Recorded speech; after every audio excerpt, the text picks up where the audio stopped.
Everybody. Thank you, Talia. We are recording this. So many thanks for joining us in today's Go-to-Market Business Planning Masterclass. For those of you that I haven't met, my name is Mary Jacobinoff, and I'm the Relationship Manager at Northlink, and I also manage Melbourne's North Advanced Manufacturing Group. I'd like to acknowledge the traditional owners of the land we are meeting on today, the Wurundjeri people of the Kulin Nations. I pay my respects to their elders past, present and emerging. I'd also like to take this opportunity to introduce Brett Bonser, Executive Director of AlignMe. Brett has combined his 20 years of real-world experience with AlignMe's core planning product, Funnel Logic, and to lead the growth of many, many businesses. So we look forward to receiving your insights today in today's masterclass. And Brett, I will throw it over to you. Thank you, Mary. Acknowledge Northlink and the food group for your support, Talia, as well. And let me introduce my colleague, Alex Nelson. Alex is one of our digital marketing leaders at AlignMe. Alex, do you want to just take the time to do a quick hello?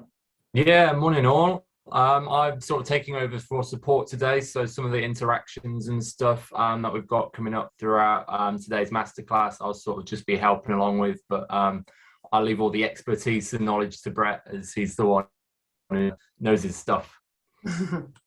This is Alex's kind of first deep dive webinar together. So what Alex doesn't realise is that he's going to get asked lots of questions Right. as well, because that's kind of how we roll, right? This is designed to be a collaborative process where we're going to, hopefully I'll share a few insights around growth, but we'll get to learn along the way from each other. And it is designed, was very keen to keep this with that, and welcome John to the call. Nice to have you as well, sir. Thank you.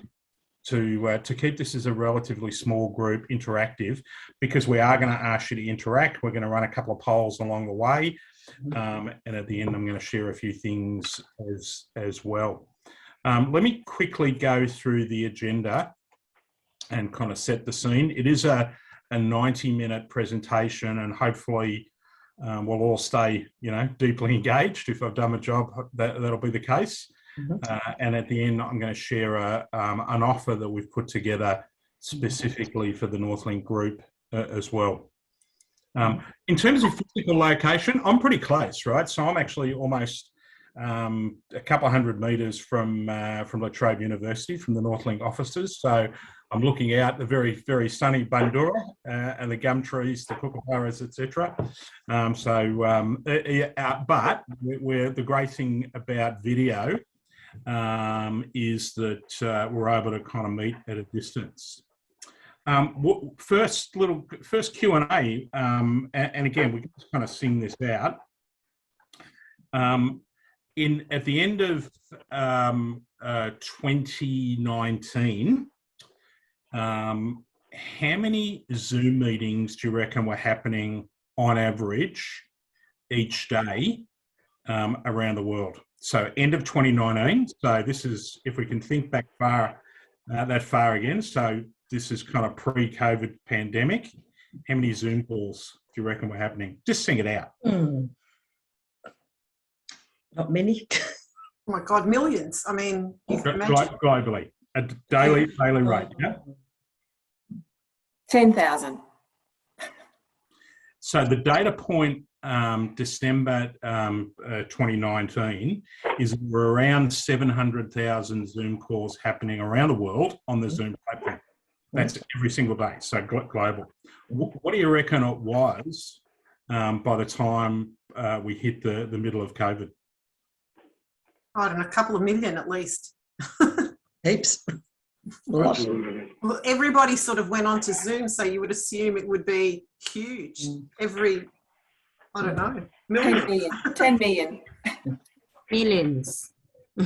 So it went to 400 million plus. Wow. Yeah. So you only have to look at that as a data point to see how our worlds have changed, to understand that there is a new paradigm. There's lots of things going on about, around what returning to the office might look like. And that, they're talking about the great resignation as well coming over the horizon. I've got a couple of clients that are working in recruitment, and they've never been busier. So one client, BWS Recruitment, the leader of that business is now working 6.5 days a week, because literally it's an interesting time. So it's a very different space that we live in. And I guess the one message around this is, if we can look over the horizon, if we can build a plan, if we really know where we're going, then we have the capacity to educate and accelerate. And hopefully that's what we're going to share today. A little bit about your business environment. I'm going to talk about the difference between sales process, marketing process, metrics. So what are the things that we should be measuring? What are the data points that are meaningful, so we understand those key levers? How do we equip our team with the right skills to be successful in this new world? And maybe as a part of this, Alex, as the next generation, they're very much around self-actualization. They have a broader context of the sorts of employers they want to work with, and skills are important. And then wrap up again with an offer. Expectation is interactive and collaborative, respectful and confidential. So as they say, Chatham House rules apply on this. What we say on the call should stay on the call. But also, like all situations like this, if you feel uncomfortable about sharing something or even a question, it's okay to say, look, probably prefer to keep that one to myself, or even just drop me a private chat in the chat function. If there's an area that I sort of step on, I want this to be collaborative but not uncomfortable.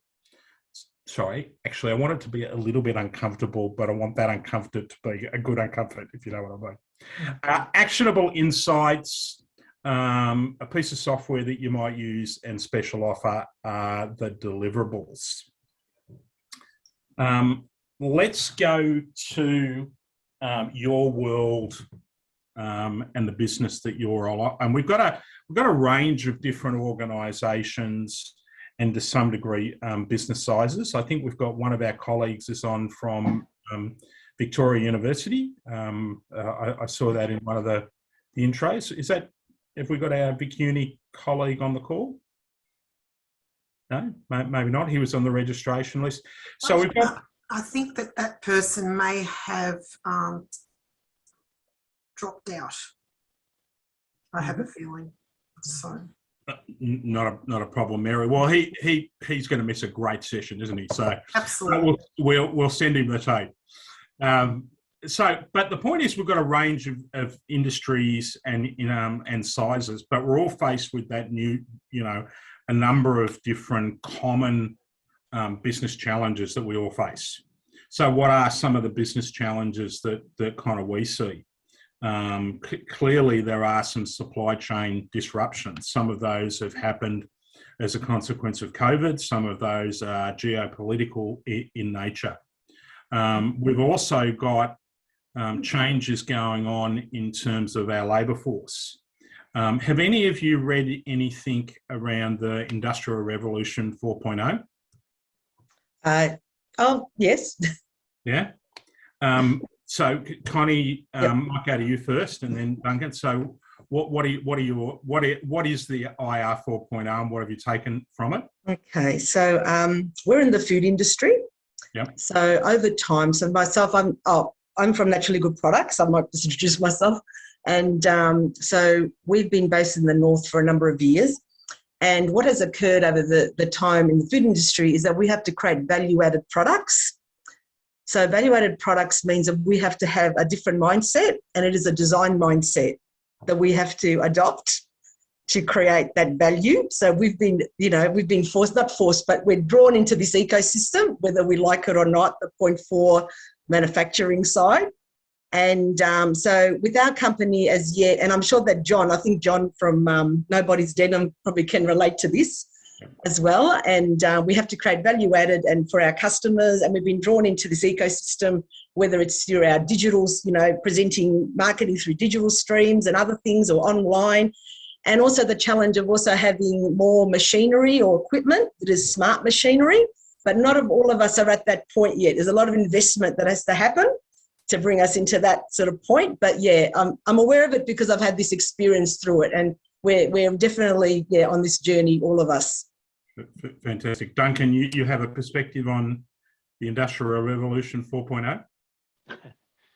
Yeah, we're very much part of the Industry 4.0. We're an industrial automation sensor company, so there's no industrial automation 4.0 without sensors at the front end.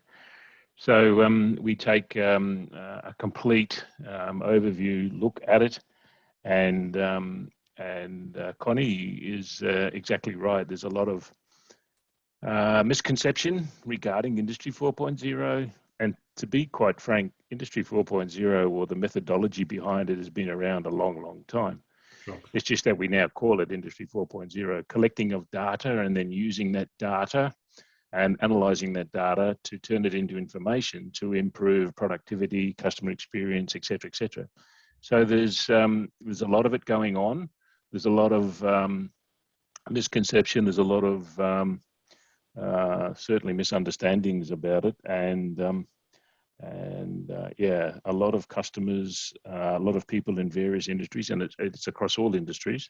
Connie, you mentioned the food industry is a very large one as part of that process, but not only factory automation, logistics automation, and process automation is very much into utilizing the so-called principles of Industry 4.0 to improve the customer experience and production efficiency and delivery experience as well. Yeah, good example. So generally there's a whole bucket of sort of technologies that people group in that IR 4.0 bucket, things like 3D printing, artificial intelligence, cloud, and a number of others. But these are all the technologies that are being deployed that are actually changing the supply chain from how we market, how we sell, how we produce, and how we service. And what that might look like to the shape of global supply chains, but also the shape of the types of skills we might need into the future. There's no doubt that we're in the heart of those changes. COVID hasn't created them, but COVID has been an accelerator of change. Let me give you one other example that was quite intimate to me. Some years ago, I sat on the original task force for telemedicine in Australia. And you may or may not be aware, but Australia was a world leader in telehealth even 25 years ago, when I worked with Dr. Peter Eloise to deploy telepsychiatry right throughout Queensland, Dr. Amanda Oakley to teledermatology across New Zealand, and a number of others. But a small number of consults were happening over those platforms. The technology was there. What COVID did was, though, it changed the business dynamic. And I'm not sure whether you're tracking companies like Telstra Health, but Covio is the big one. If you've done a telehealth consultation in your GP, chances are that's come out of Covio, which was a CSIRO innovation about 18 months ago, and literally they went from a few thousand consultations to now hundreds of thousands on their platforms, again triggered partly by the change brought on by COVID. Net, there's a whole lot of things going on in our world, and I think the ability to kind of look over the horizon will be the differentiator of the companies that really accelerate through these changes, and some perhaps that may well struggle. In terms of the macroeconomic outlook, I guess Australia's come out of this pretty well. GDP for 21-22 was originally forecasted around 4%.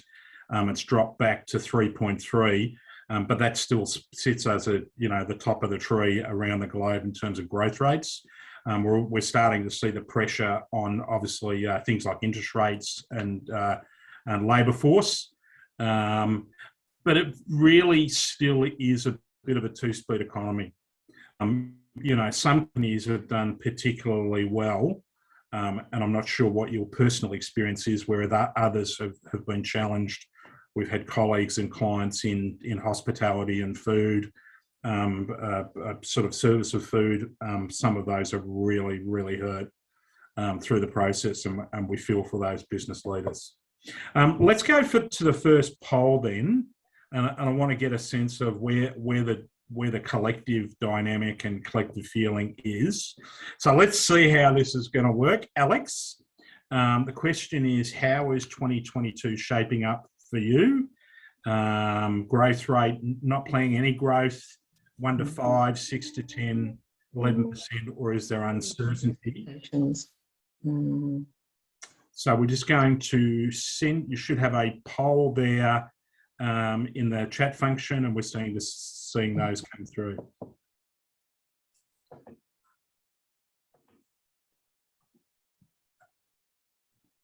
Cool, that's everyone answered.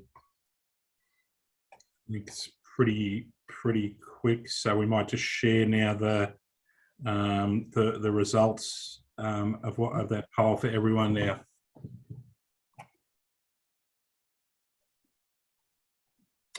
Can everyone see the poll results on screen? Yeah, fantastic. So again, kind of a mixed bag. About a third of our audience is not expecting significant growth, so somewhere consistent, maybe in line within GDP, in that kind of 1 to 3, in that sort of 3% range. We've got a few outliers there. Well, literally half of you are suggesting that you're in the somewhere to 6 plus, which is really good. And then there's one that's kind of have a level of uncertainty. For those that are really expecting acceleration, and I'd be happy to kind of hear this either in the chat function or just chat it out if you like. Particularly any of those in that 11%. Is that an expectation based on new growth, or is that really just a sort of a catch-up based on kind of downside for from 2020? And maybe some thoughts on what's some of the drivers for that confidence.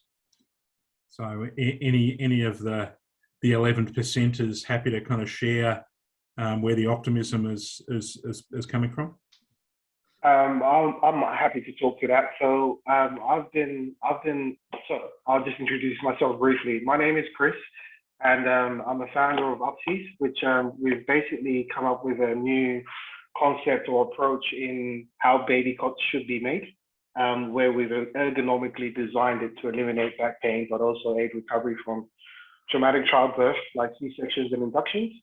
So based on the fact that we've been working this, will be 2 years in January next year, and we're hoping to go live in December. So for us, we're very optimistic with that kind of projection, because again, yeah, it's been 2 years in the making, and we're going live. We're kind of obviously in that phase of, let's say, seeking traction, which is well overdue, as you can imagine. Fantastic. So it's partly a reflection of kind of where you've started, and well done, Chris. What a great innovation, and Thank you. For any families that have experienced some of the trauma of cot death and others, certainly it's touched my auntie's family. That's a great thing to be investing in. We might use this as an opportunity to maybe get you to intro yourself as well. I might go back now to David. David, who's sitting next to you. Where did you sit in the kind of both grade spectrum, and maybe an opportunity to introduce yourself and a little bit of the business that you lead? Sure. Thanks, Brett. We also went for 11%. The business we run, we do procurement, and so it's a specialist procurement service. But in the last year and a half, essentially as a startup, we've been setting up buying groups for industrial associations. So the Food Group, Northlink, and some others. And like Chris, we've done so much work in preparation and development of service in the last year, and particularly they're not quite products, but sort of launch products / services and put all that work in particularly in the last 6 months. The next year is about trying to realize those and going to market and reaching out to more people. Fantastic. Yeah, Chris, I'm sure it's an interesting time for, as you know, IR 4.0 and how that might impact supply chains and procurement processes. So I think you're both taking advantage potentially of the technology, but also maybe some market shifts as well. Let's go to John Condilis. John, again, I enjoyed kind of reading a little bit about your history and the business, but your thoughts on growth and a little bit more about what you guys do. Okay, so we're an Australian denim, I guess, fashion company, which we produce here in the north. Employ around 80 people. 95% of our product is manufactured here, which is most of it's denim, if not all of it. I guess we've been in the industry, the fashion industry, or jeans, denim industry for the last 30 years, but the brand's been going for 20 years. Uncertainty. I guess we're at the beck and call of retailers. And as we know, through COVID, around the East Coast, 80% was closed during the months of June, July through to end of October. Massive influx of, massive issue around stock holding at our retailers. We wholesale and we don't have our own retail stores. We've got one, which is a flagship store in Detroit, but our majority business comes from wholesale and our e-com. Uncertainty. Retailers don't know where they're going to be next year due to huge, everyone's relying on, as we know today, this week, Black Friday begins, or the promotional Black Friday, Cyber Monday programming and activations all start this week. Everyone's relying on that heavily to move stock and inventory to hopefully come out cleaner by the end of the year, to then start again in some way or form early next year. But what we do know that there is definitely uncertainty in the first quarter of next year due to retailers not knowing where people's sentiment about purchasing will be. Opening up of international travel. Everyone's been stuck here the last 2 years. So there is that appetite of going overseas, but yet again, people are holding on to their money, not knowing what's going to happen. So definitely uncertainty in the retail space until probably the end of this financial year. Fantastic, John. I almost want to kind of start with a cheer and a bit of a round of applause for John. You know, an Australian company that's still manufacturing jeans in Australia. You kind of read the history of companies like Yakka and others, which were these brand names. And I had some friends that friends of friends in the space. But good on you for making it through and proving that we can still build and kind of create great product in Australia. And can I also say, John, I'm really, admire the resilience.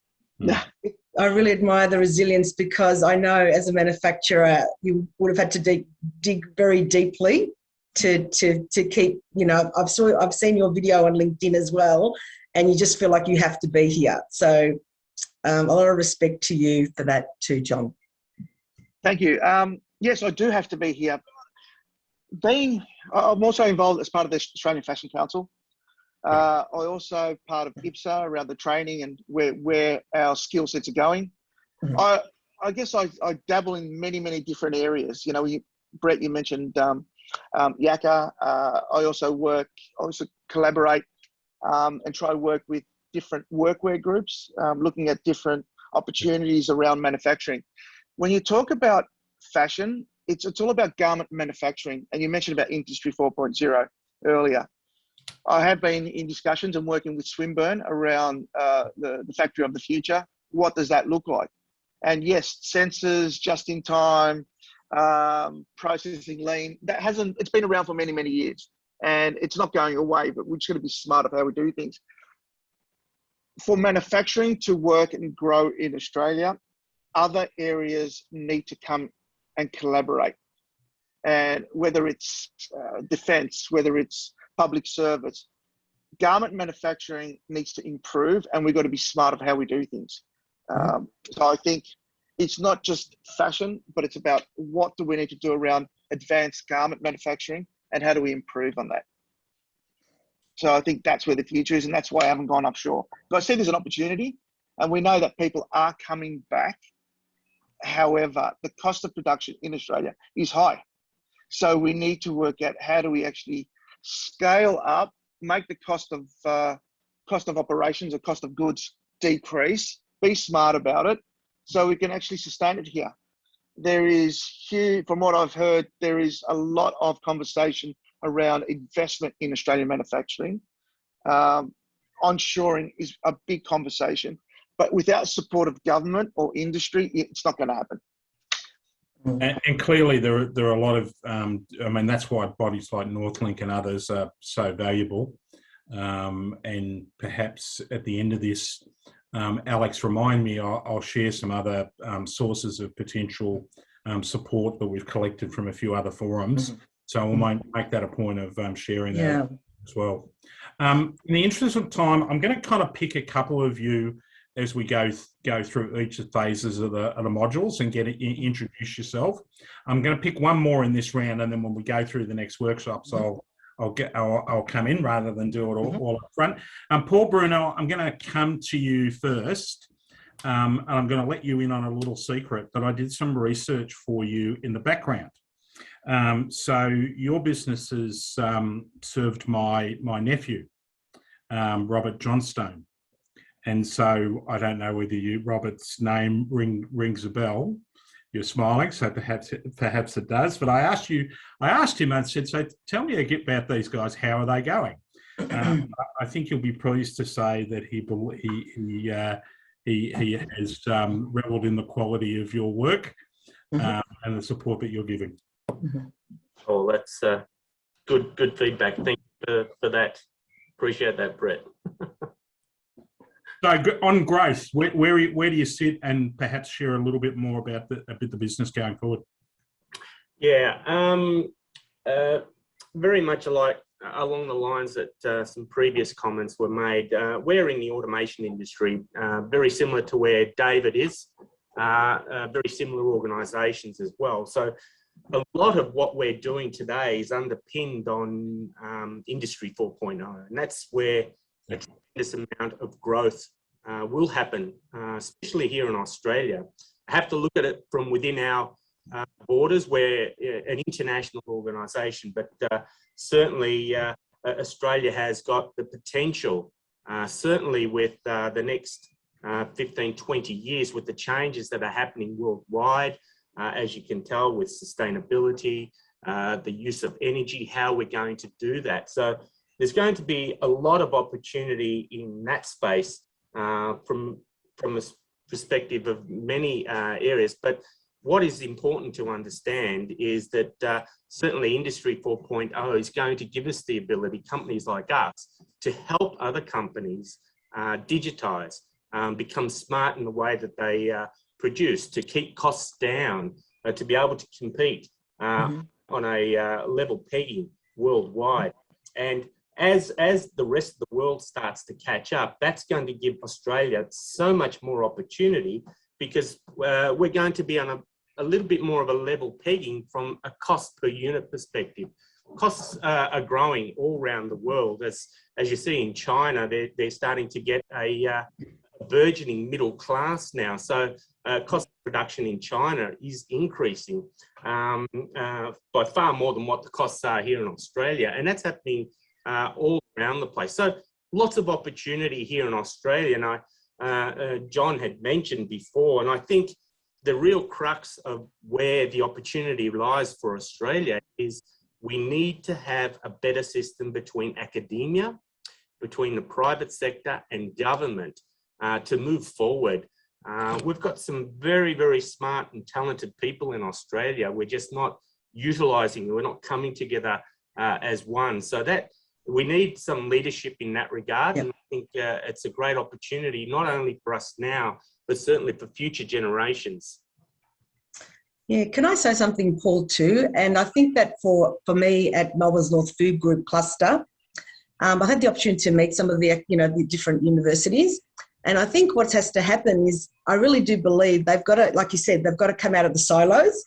And also they've actually got to do their own design thinking process and join us in the design thinking arena, because we've got to create this together. And I always see, I was a teacher originally, I was a secondary school teacher, and I see there's some missing links, definitely.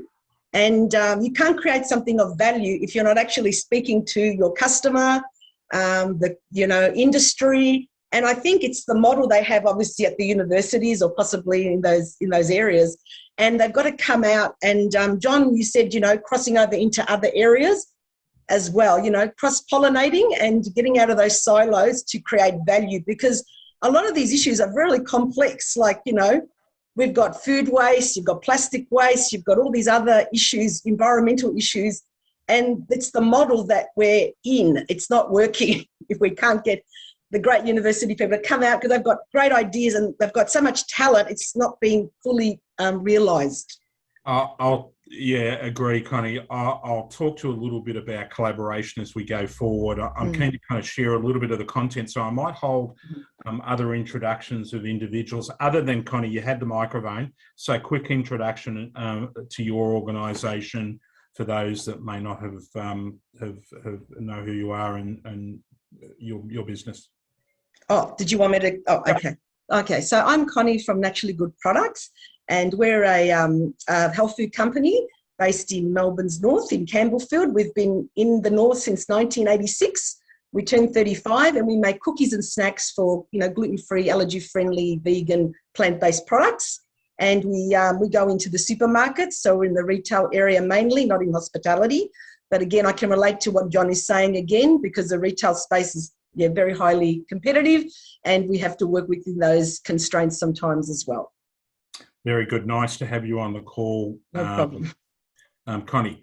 So let me talk a little bit more now at a macro level about the business environment. And again, the comments that I'll make come more so from the B2B rather than the B2C world. So if you think about, so Connie, your end customers, clearly, we have consumers of, biscuits, etc., that are very much into the B2C world. But even within clients whose end customers are B2C, sometimes they're actually selling B2B to their distribution channels. So that in many organisations, there's either a combination of both, or if you have a look at, say, the sort of things that you're doing, Duncan or David, very much complex sales where you're bringing on your processes.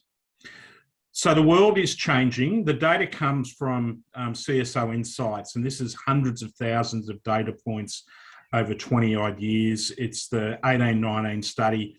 Truthfully, the data hasn't changed that much. And 6.4 is the number of buying influencers that are now involved in complex sales. So complex sales is generally defined as something that's more than 3 months in duration, and the average transaction values are more than $20,000. But the number of individuals that you need to engage is increasing. So if I looked at where this number would have been, say, 10 years ago, it would have been down, in the kind of mid-4s, early 5s. It's now 6.4. So there's more people that you need to be engaging. So buying influencers, more people involved in the process, and also the process is going longer. 70.2%. This is a real gotcha. So for anyone that's following Gartner Group in particular, or IDC, or any of the big consulting firms, frankly, it's all over most of the content that gets shared. 70.2% of buyers are waiting until their needs are fully defined before they engage sellers. So they're waiting very late in their buying journey before they want to come and have a conversation with you, Mary or David. Now, what does that mean? Well, if their requirements are fully formed, it becomes more and more challenging to actually differentiate our offer. Even think about how we consume healthcare products these days. How often are we asking Dr. Google, what's going on with us, and going into the GP and say, I know what's wrong, just give me this drug and we're all good, I'll get out of your hair. So that's a trend that's happening across the board. And it has a challenge on differentiation. So that's the world that we live in. Lots of macroeconomic challenges, more buying influences that we need to engage, and they're waiting later in the process to engage us, which has the potential to make it harder to differentiate our offering and potentially driving down price. So, Sue, before it's all doom and gloom and you go, well, this was a bloody crap webinar to come on, all it did was upset us. Let's talk about how we might deal with some of those changes, because there is plenty of opportunity there. And again, I think broadly, there's a level of confidence across the board.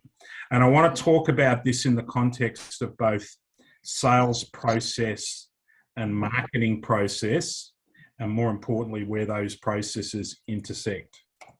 So, doom and gloom, 70.2% of buyers are waiting till their needs are fully defined. So that was the Gartner Group statistic. Good news was, CSO Insight said, yep, that's true, but 90% of buyers are willing to engage sellers early in certain instances. So whilst it's a universal truth that buyers are engaging later, in some instances, 90% of individuals in those instances will engage early. So whilst it's universally true across the board, it's not universally true in each scenario. So the question is, David, and I know you're pondering this one, in which of the 90%, right? So I'm going to share that with you now. I hope, as long as the slides are the next right slides. And how you engage on it. So one of those things is about making sure that we have good sales process in place. The other one is about getting good marketing and process in place, and then making sure that we have a great process together. They're one of the ways that we get to engage our buying influences early in a way that matter. So let's talk about what those two processes are and some of the data. So here's the data. 34.1% of buyers are willing to engage your team early in the process if there is a particular issue that they've not seen. So as an example, we have, Chris, you've talked about potentially innovative new products in childcare. There may be food innovations, Connie. There might be process innovations in terms of procurement, David. There are a number of different ways about being first to market. Have any of you ever read Crossing the Chasm by Geoffrey Moore? No, Geoffrey Moore. If I use the term early adopters and innovational buyers, yeah. So the original work of that, and I don't have an image, Alex, so perhaps maybe we'll share that. So, but basically what Moore said is that there's almost a bell curve of adoption. And this happens with all sorts of technological change. So in the first part of the adoption curve, the only types of buyers that engage on innovation are what he termed were the early adopters. And these are the people, they're not crazy. They have a desire to be first because they relate first about delivering them competitive advantage. And competitive advantage in of itself, delivers, massive upside. So if you think about who on the world stage is the classic early market adopter, Who do you think of? By the way, here's a hint. He's almost the richest man in the world right now. Oh, Elon Musk. Elon Musk. Amazon, iPhone. No. So, Bill Gates. So Musk is a classic example of an early market buyer and seller, and become the first person to really get into electric vehicles, and the world's your oyster. So he's a great example of that type of buyer. And as we know, there aren't bucket loads of Elon Musks in the world. So the challenge with selling to early market buyers is that they're only about 8% of the market. And typically as the market matures, you kind of run out of them. But if you are selling to those early market buyers, there are some particular tactics that you might want to use. And maybe Mary remind me of this later on, and I'll share with you kind of a little bit about Chasm and around how you market. But that's an opportunity. Another one is 19.1%. So we'll engage with credentialed buyers if they see the project as high risk. So there's two parts to that. So one is you have to be credentialed. Credentialed in what? And the answer is credentialed in solving that particular problem that buyer faces. And the other piece is that there is a higher risk associated with it. To some degree, whether or not they see risk or not might be a difficult one to flush out in your marketing and selling, but there's a lot you can do to credentialize. So I would challenge you to go and actually look at your LinkedIn profiles, because in truth, for a whole lot of senior execs, your profiles are a mixed bag. Some of you have really invested heavily to kind of, position yourself in that way. Others not so. But more and more, we're looking at those sort of public-facing things to credentialise who we're having confidence, and that's something you can control. Suggested they would engage with a solution touched multiple departments. So if indeed you're one of those organisations that has high levels of complexity, it's growing across multiple stakeholders, then the opportunity is greater for you. And I'll add one other one here that's not on the slide, and this is the notion of being new to the role. So have any of you used the new mover or the LinkedIn mover functionality in LinkedIn? No? No, not yet? So as you know, you'll get updates on whether or not someone's, and you can set these filters up in your LinkedIn profiles for when someone has just changed job. And there is something absolutely magical about the first 90 days. So people are more willing to engage with, solution vendors, sellers, new businesses in that first 90 days in the role. And because two things: one, quite often they're looking to make their mark. Two, they typically have got more time in their diary. They haven't yet been loaded up by all the sort of operational things that you kind of quickly get into. And so there's a bit of a window of opportunity. So think about how you might be able to use Link to be touching those people, either new movers or even better, known movers. So these are the people that you've had some association with in the past and they've just changed jobs. They're like gold. What might you share with them? What sort of content? How could you enable them to be even more successful in that new role? That's a great way to actually be supportive, engaging, and actually drive business. All right, I want to come back to, this is one of my favourite slides. I kind of presented this years ago when we first did our industry research on alignment. I'm going to share the data on that in a little bit. We did research going back now 14, 15 years ago. It was the first true deep global study on alignment.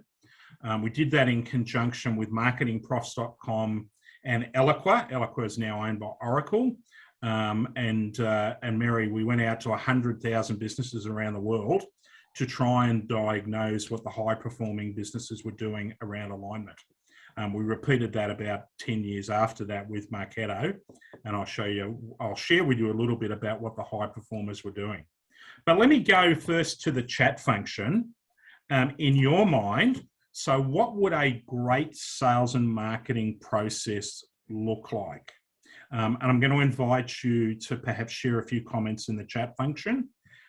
So what would a great process look like? And maybe get you to interact in the chat function with me there and share your thoughts. Hopefully everyone can see the chat.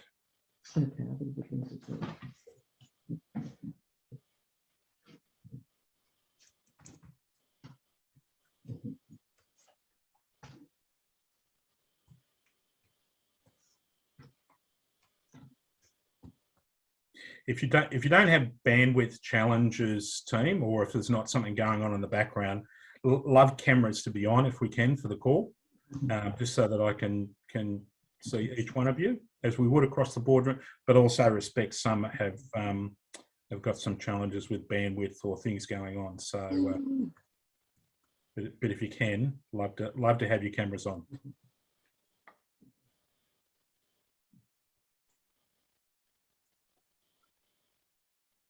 Right, we've got some good comments coming through. Thank you, David.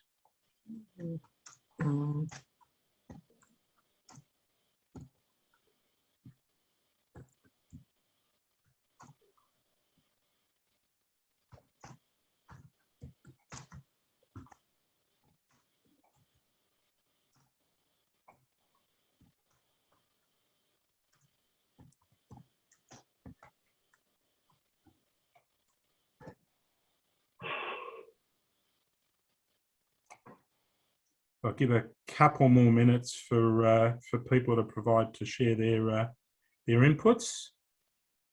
What would a great sales and marketing process look like?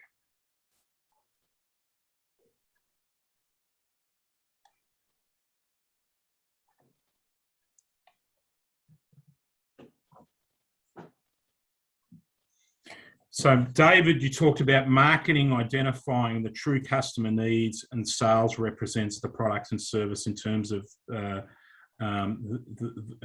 those needs. So, effectively, marketing arming the sales team with the insights, and sales being able to represent them in I'm sure a collaborative way. Clearly, quarterly. You've talked more so to the process. So, a quarterly planning cycle committee between the two departments. Is that what happens in your organisation? Yes, yes, we do. Yeah. So we look at it at a quarterly cycle. What we plan ahead. We also look to the next financial year, the future as well. But we attack it with the first quarter that's coming up, and then we arm so once we discuss what we want to do, then we communicate that to the sales team nationally. Fantastic. And so sales and marketing are involved in that conversation together. Yes. Yes. Fantastic. Just muting a few in the background. So thank you. Good. And again, looking over the horizon scale, I think is one of the things that is best practice. High level of collaboration, says Duncan. Again, Paul's adding R&D, marketing, and sales. Absolutely, Paul. There is plenty of data points that says when you're going to plan growth, it's not just about sales and marketing. Certainly when we do strategy, it's finance, it's sales, it's marketing, it's customer service. They're the people that are talking to the client. Surely they need to be involved in the conversation as well. Again, a take on that, Connie, you've talked about the whole issue about brand and nailing the brand.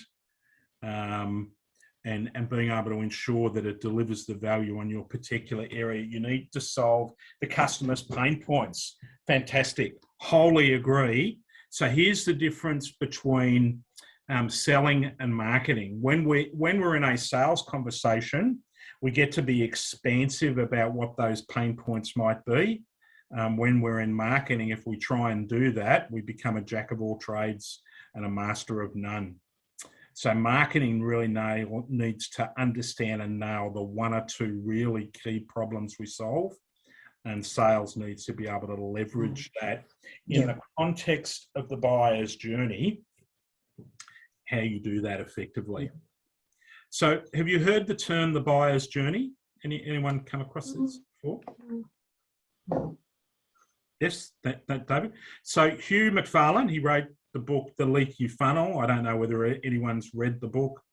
I believe it's a good book. It was written by my partner, Hugh McFarlane. So I probably need to say that, but he's one of the originators of that idea.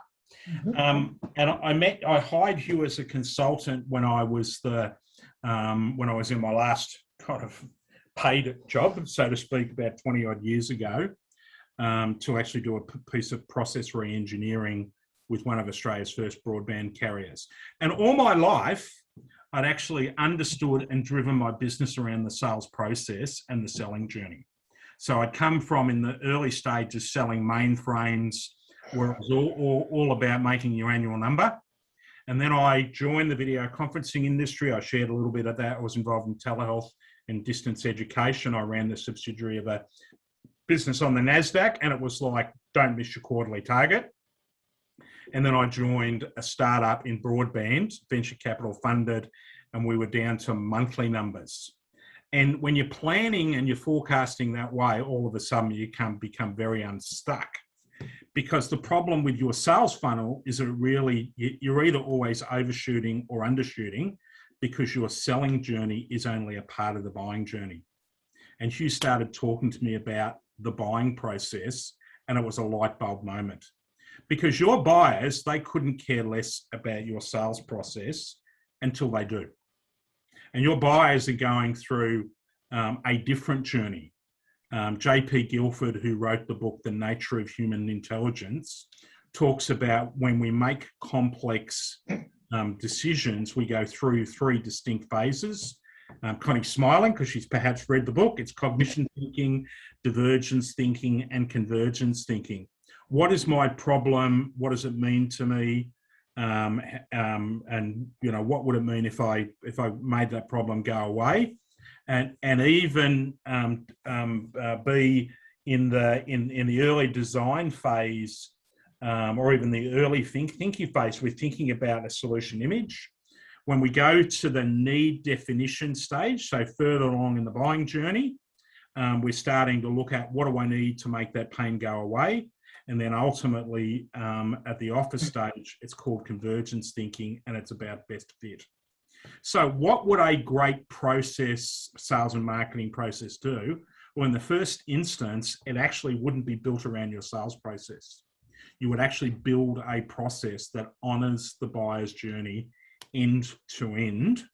And again, my comments here, team, are more so about B2B than B2C. But everything that you do from here on in, think about, how can I enable my buyers, my target buyers, to be making better buying decisions? How can I aid them to kind of go through that cognition, divergence, and convergence? That's what a great process should be. It should optimize the buying journey of your most profitable buyers.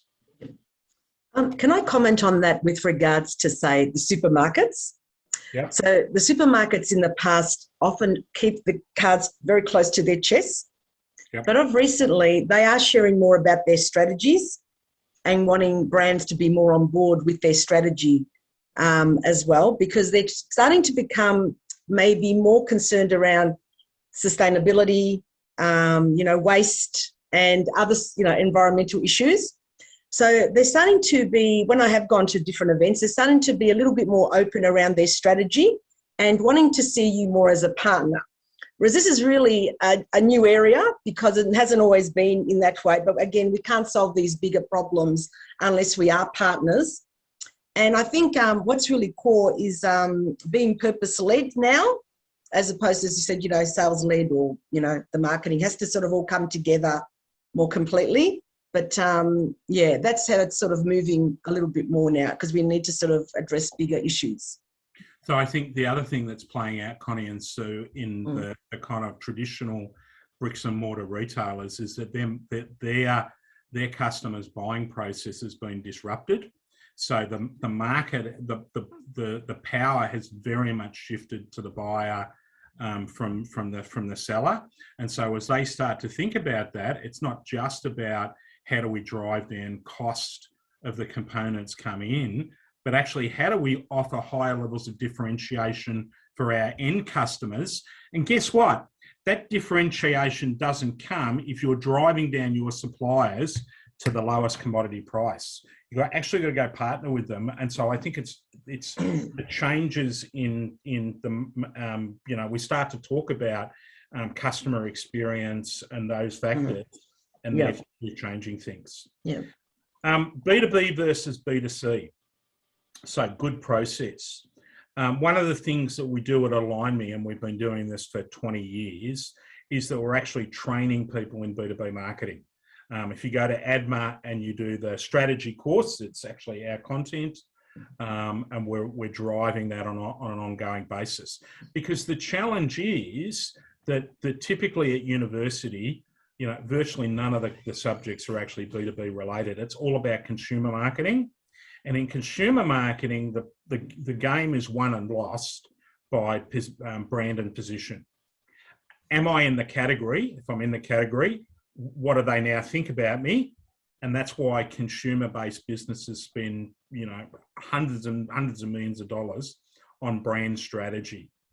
But for the majority of us on the call, where we have either a reliance or a deep mix in B2B, just because, Bruno, they know who you are and they know your brand, doesn't mean they're going to buy from you. They have to have a problem. You have to go through a need definition process. You have to put a compelling offer on the table. You have to become preferred. You have to contract. You have to deliver. By the way, it's taken 5 months. There's 6.4 people involved, and they're probably engaging you fairly late in the cycle. So in the context of a great process from sales and marketing, Connie, it'll be built around the buyer's journey, but it's probably going to have tactics mapped out end to end, spread. You need to do some environmental and branding. You need to do some demand generation. You need to make sure your channel's equipped. You need to think about recycling. Has anyone kind of heard the term marketing recycling? John or Duncan, you've heard that term before? What is a good marketing process? No. So here's a question. Every prospect that you engage, are they going to end up becoming a customer for you, John? Every prospect? I'm just thinking about just our targeted marketing strategies. It's been evolving over the last few years because we're focusing more on B2C now. Yeah.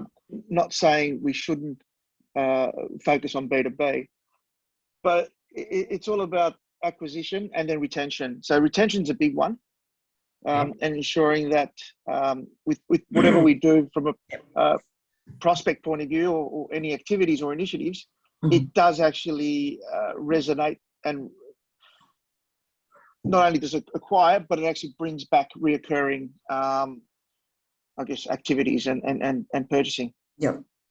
So if we think about what needs to happen to retain, effectively not leak them after they make their first sale, this notion of recycling still plays out, right? For those of you that have been in kind of more so in the B2B world, I'm sure you've heard the term the sales funnel. Yeah, and Duncan's giving me a nod, David, I think so too. So the sales funnel is just a term making sure that you've got enough prospects in the top of the funnel, qualified opportunities, proposals, contracts to meet your revenue objective. But the notion of the sales funnel was always flawed because it's never been a funnel. It's a sieve. Not everything that you pour in the top comes out the bottom. So buyers leak along the way, And to your point, John, even in the consumer sector, they might leak after the first purchase. So what are we doing to, I worked with Cox Automotive last week, largest automotive software company in the world, and we found out that they were leaking 50% of their clients after the first sale, right? So they do all the work to try and get them to become a new customer, and the data was showing 50% at the bottom end for one product category. So we need to think about not only how we progress them through each stage, but we better have some powerful tactics to recycle them along the way as well. So a good process would do both of those things. Great. And just before you move on, can I ask you, if you go back one slide, if you could just talk a little bit more about the difference between gap acknowledged and need agreed, because I think that's probably something that blurs for us. Right. Let me talk to that. So if I use the Guildford model again, gap acknowledged is when the buyer says to you, do you know what, David? You're right. I actually have that problem. I thought it was an annoyance, but I really valued the conversation today. I actually now realise that is a compelling gap. The term is something I must fix, accomplish, or avoid. So they're either in growth mode, I need to accomplish something, or they're in trouble mode, fix or avoid. And you know that the problem has been defined because they can dimension it. They're actually clear around what the quantification of the gap is. That's gap. In sales language, that is absolutely a sales qualified opportunity. Okay, I've got the problem. I haven't figured out what I need to do to fix it. There could be a whole lot of, if my problem is my sales team are not meeting their sales target, there could be a number of different things that you might need to do to fix that. You might need a better CRM. You might need better marketing. You might need better sales training. You might need a different compensation plan. And it could go on and on and on and on. The need definition phase is almost like the setting up the requirements definition that you then go and then say, okay, I'm clear on the problem. I'm now clear on what I need to do to solve it. Now I'm going to go to market and try and find the best solution to meet that need, to solve that problem that's going to deliver the win and the result. And they are very different steps in the customer's buying process, and you need different tactics. Hi, Brett. Just wanted to add to that, because obviously what you just covered, I would kind of hone that into understanding your value proposition based on what you just said. Because obviously if you understand your value proposition and you know you're solving a customer's pain point, for example, that would kind of overlap what you just obviously covered based from David's question. Yes or no? It's part of it, but it's not all of it. It's okay. Can I say something? One thing that I have experienced over time is that I've learned there's my B2B customer, which might be the retail side and the buyer. And then I've got my consumer. Yeah. So I have found over time it can be very different. And it's very challenging when you have to sort of present products to, say, the bigger players, and they can really shape your product development. So sometimes you're thinking you're developing it for your consumer, but in actual fact, you are almost developing it for your customer, particularly if you're dealing with a bigger, volume customer. Yeah. And that itself has been challenging for small companies, because sometimes you want to look at it a little bit differently and you want to bring innovation as well. So it's a bit of a juggling act between the two. But for us as a company, we've always tried to stay true to our customer, our company values and the way we see, things in terms of food and products and so forth. But it can really play a part, in that as well. So it's a bit of a juggling act between the two sometimes. It is definitely a juggling act. Yeah. So the truth is that even in consumer markets, they're still going through cognition thinking, divergence thinking, and convergence thinking. They're going through those 3 steps, Mhm. but it's a single individual and it's happening at warp speed. Whereas in B2B, it's taking months and there's multiple differences. Yeah. And also the buyer can change too, Brett. The buyers, depending on the buyers, you can have buyers that can rotate, and they rotate them quite frequently, depending on which segment we're in or which area we're in. And that sometimes throws in another level of complexity, because you've got to start again. You've got to build trust. You've got to, tell them your story.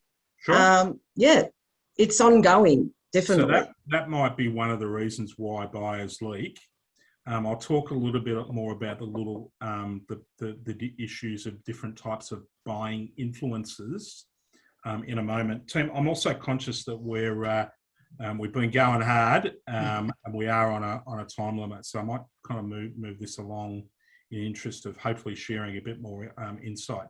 What should we measure sales on, and what should we measure marketing on? Maybe just some quick, maybe not go to the chat function.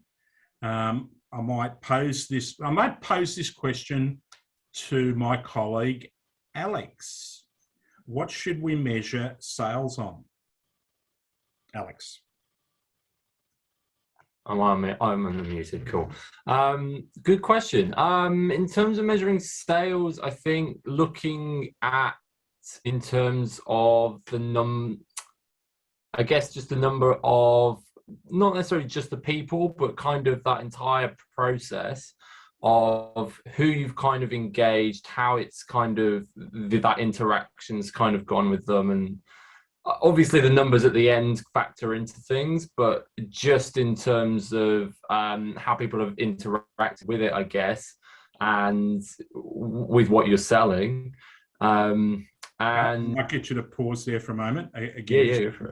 So Alex's view is that we're measuring sales on the whole process end to end. Chris, what should we measure sales on? Well, I would probably say conversions, right? On sales, yeah? Yeah. Okay, good, thanks. Duncan, what should we measure sales on? There's a number of different measures you can use, and each of them give you different outcomes. But the KPIs, obviously, revenue is one. The actual number of customers, buying customers you have. I mean, it just goes on and on and on. It depends on what you're trying to achieve. Okay, cool. So sales, revenue, customers. Connie, Sue. What should we measure marketing on? Marketing. When I think of marketing, I think of the brand and how engaged my customers are or loyal to my brand. Okay. And that could come through your social media, your engagement through that as well. And obviously sales through your revenue and other things. But now it's becoming more about the brand and how engaged you are and how they want to be part of your ecosystem. Okay, cool. So brand, okay. Sue, from your perspective, another marketing view? Can you hear me? Yes, can. Yeah, good. How we measure is we send content pieces or case studies to the customers, and we measure how they interact with the content that we send to them. Yeah. And then at the end of that program, we'll send the list to the sales team so they know that, these are the hot leads, and to talk to them about a particular product, a launch or promotion. So that's how we measure. All the different touch points as well when, they open our emails or they go to our website or they reply to us sometimes. So we measure. Largely top of funnel measures and quantum of leads is the key one. Yeah. Yeah. Yeah. So let me replay what I heard here. So the predominance that I heard there was that we should be measuring sales on sales results and revenue, and that we should be measuring marketing on things like brand, lead generation, etc. Kind of largely that's what I heard. So guess what? Brett, sorry. Yeah. Could you also measure the sales and like your ASP and your cart value if you're more working with online retailers, rather than just specifically the dollar value of a product, be more drilled down into what they're putting into the carts? So this is the average value going into the cart, or the average? Both, going into the cart and then what is actually finalised and ordered. Good. Now we're getting to actually what the true... So the highest performing companies around the world, so these companies were doing some amazing things. They were having marketing, so closure rates were 67%. There was 108% better alignment. Marketing's contribution was 209% more effective. They were outgrowing the nearest competitor by 5.4% year on year. And John and Connie, you've shifted around. They were 36% better at retaining customers. So here's what they were measuring marketing on, and here's what they were measuring sales on. So they were acknowledging, Duncan, obviously sales closure rate and revenue was critical, but they were narrowing in on the conversion rate of marketing to sales qualified lead. So that they were looking at the conversion rates for sales at the top of the funnel, because what tends to happen, and this is a classic, is that sales people become overly focused on closure rate at the bottom, and they stop doing the things that they need to do to till the field and have quality input at the top. And so the critical measure of sales was actually top of funnel conversion. And universally, the marketing leaders in those highest performing businesses all had a sales quota. Marketing was measured on revenue, not leads.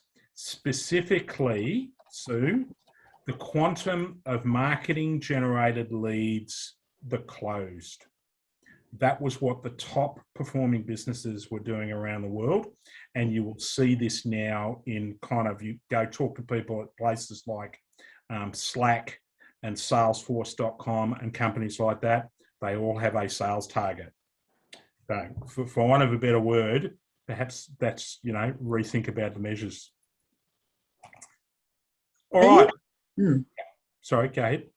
Oh, when you say the sales funnels, now in our case, for example, you're talking about your B2B sales funnels, aren't you, mainly? Correct. But I think you can apply the same rules, and even in terms of e-commerce, right? Yeah, that's if you are selling direct to market in a digital space. It's a bit harder when we're selling to retailers, that's we rely on their data and their information as well. So it's a little bit more different. I suppose it's a little bit different, say direct. Anyway, but it's a different model. That's what I'm trying to say more than anything else.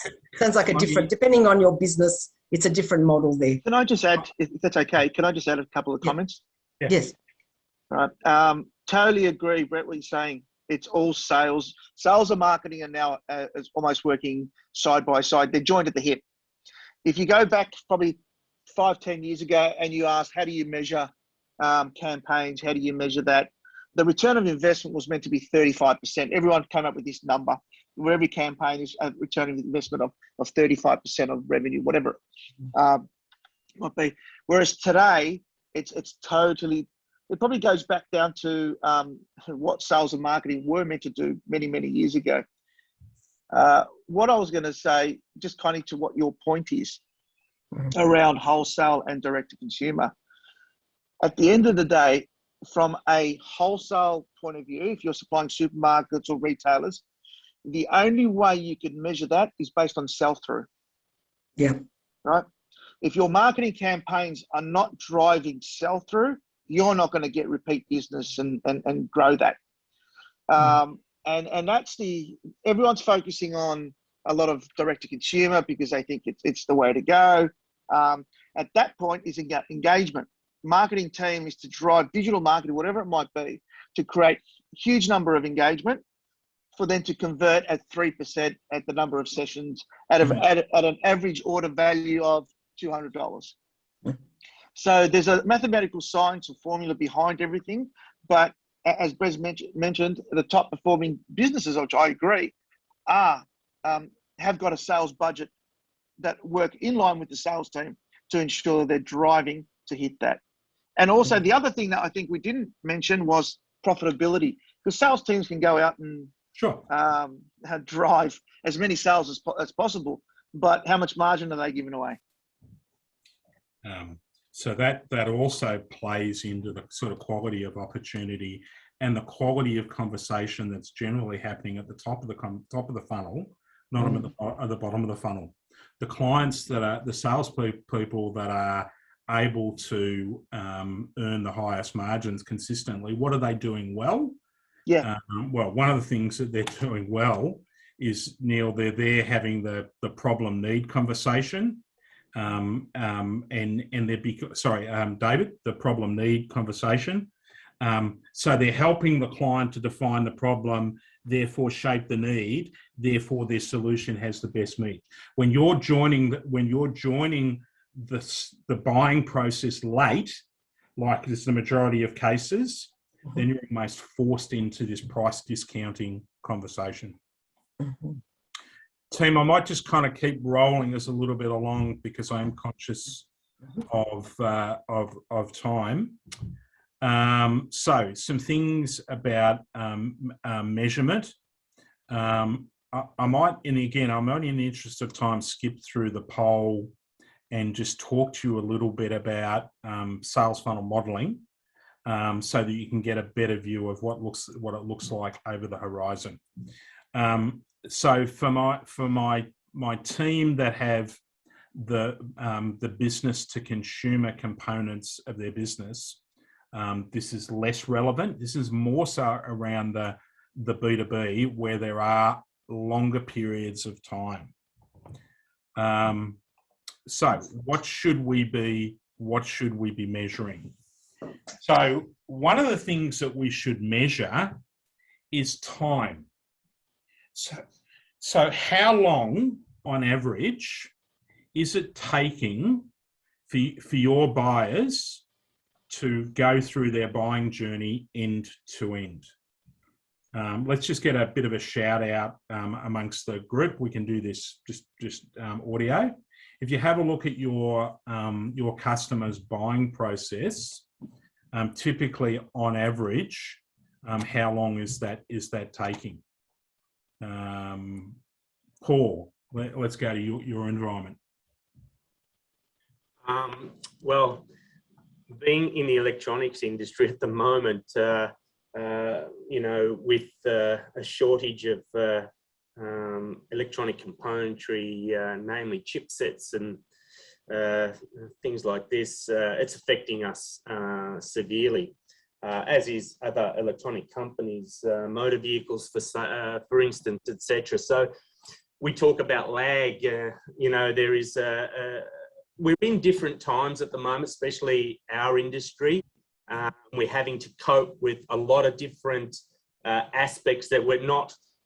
Even the global financial crisis that we had back in 2008-9 is nothing compared to what we are actually experiencing today. So we're trying to cope at the moment. It's like we're trying to put out a lot of fires at the moment. So it's nothing that we've experienced before. So in answer to that question, we are in a different time sphere at the moment over the last, say, 12 months or 6 months really, and will be for another 6 months at least, with the shortage of product and how we interface with customers. Of course, we're in a situation where customers, they've got orders on and they've got projects that are also requiring our product and even competitor products that, they're struggling to get their projects underway as well. So it's about how we interface the customers and keep them generally happy and online and making sure that we can source those products pretty quickly. Paul, I've asked you a crap question, so apologies is mine. Specifically from lead to contract, how long on average does it normally take in number of weeks? Yeah, I would have to say that we have a latency of about, it really does depend. I would say It's an average. Yeah, a few weeks up to 6 months. But what's the average? If for a normal deal from lead to contract, so if 2 weeks is uber fast and 6 months is slow, what's the average?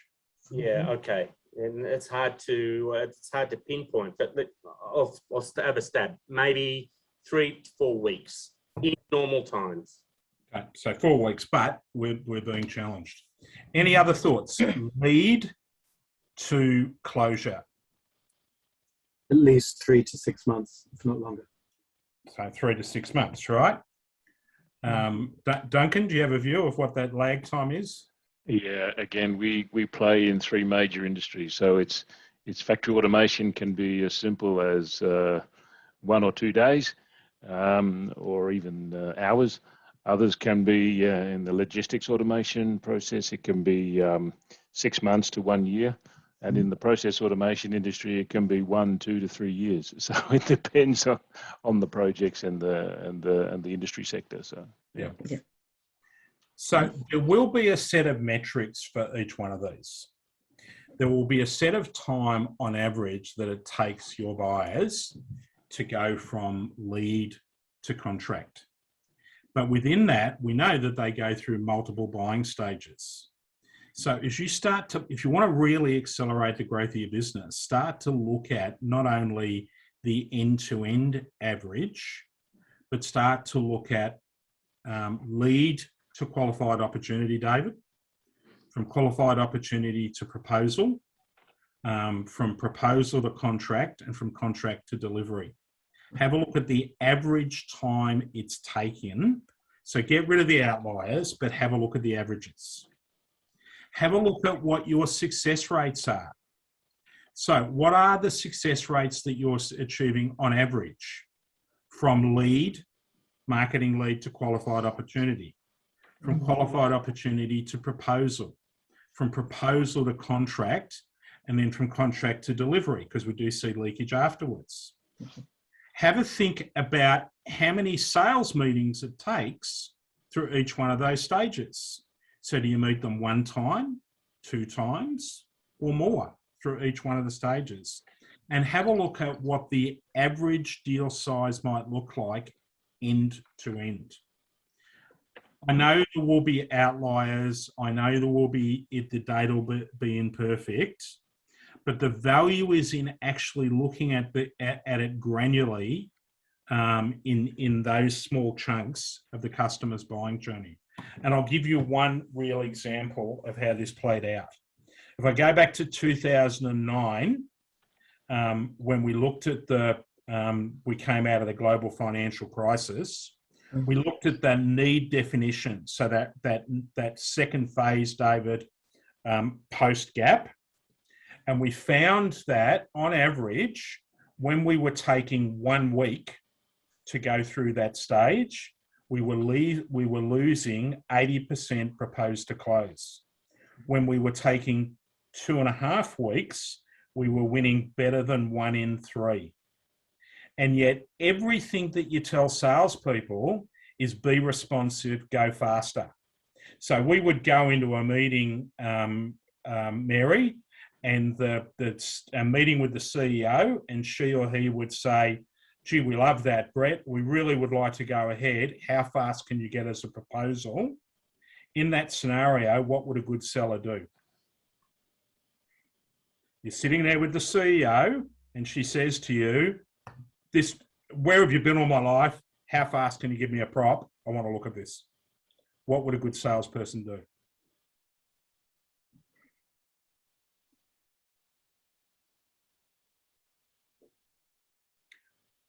Would we move quickly? Would we build because that's logical, right? Mm-hmm. Absolutely. Very quickly.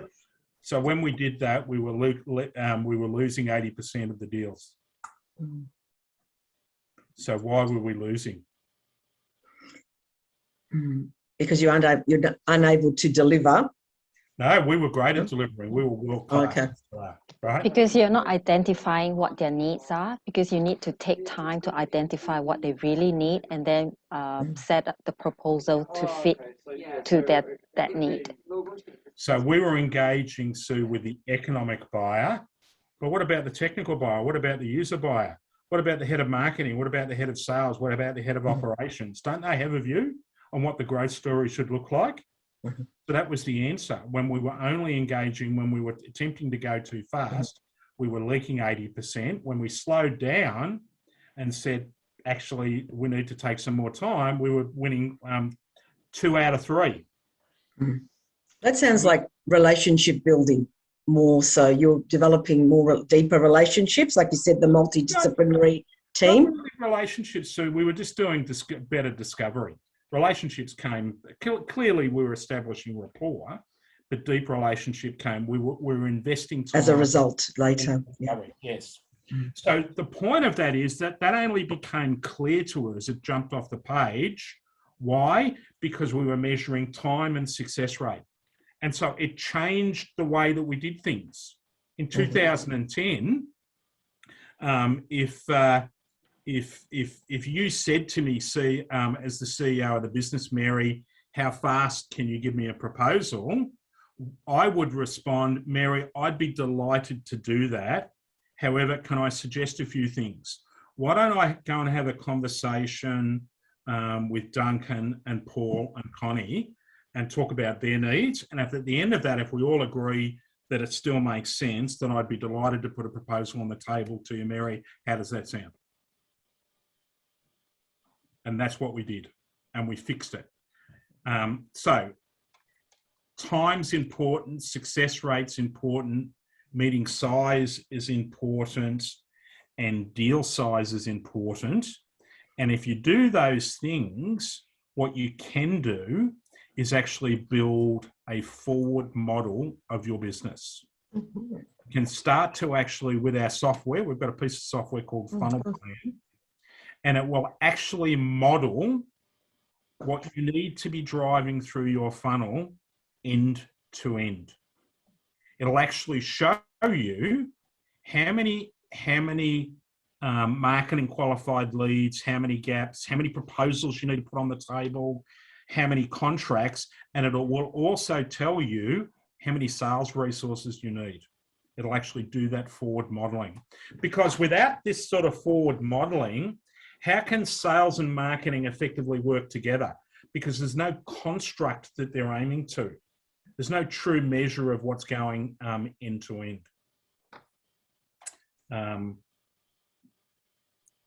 There we go.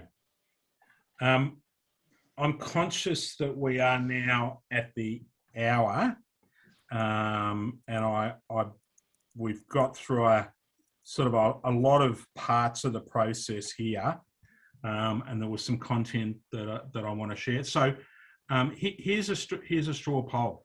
How many of you have a half an hour for us to continue to go? Or alternatively, should we wrap it up and even potentially come back together as a group, and I'll share with you some more. I don't have time, but I'd be prepared to watch the video or come back another day. Yeah, I probably need to. I have another meeting, so need to go. Yeah. Okay. I'm okay to stay, but I don't mind. Okay. Would you all be amenable for us to have a follow-up session? Has this been valuable enough for you to want to kind of jump on and rejoin a follow-up to do the next piece? Yes, thanks. Sure. It gives you time to digest and come up with more Yeah, questions. go through the notes, understand your proposition. Yeah. Shall I reschedule something else in a week's time? Is that too long, or a few days, couple of days, or what? I'm until for me, if it's next year, to be honest with you, because I'm in the middle of reviews. Yeah, we're in the middle of supermarket reviews and product stuff, so I wouldn't be able to join you till a little bit later. So, yeah. I wouldn't mind if we're going to do it, Mary, having it about a week out, so that we're not too far apart. And Connie, maybe I'll do something even one-on-one with you to kind of share. What do we think, group? Is that a reasonable approach? Yep, week out's good. Yeah. All right. I think look, I think hopefully you've found it a valuable conversation. I guess we'll know when you come back. But there are a couple of other things that I want to share with you. One is around skill set. Another is around technology. And then the third piece is then how we bring all these different elements together. So what I'll do, I'll summarise this up, effectively the journey so far, and then we'll come back and do the part B of our masterclass. Make sense? All right, let me not extend this beyond. Let me again thank you for your time on the call. It's been good, and I look forward to seeing you on part B, and then we'll close this out together. Thank you. Yes, thank you, Brett, and thank you everyone for participating. Great. And I'll send something through for next week. Yeah. Terrific. Okay. Thank you, everyone. Thank you so much. Thank you.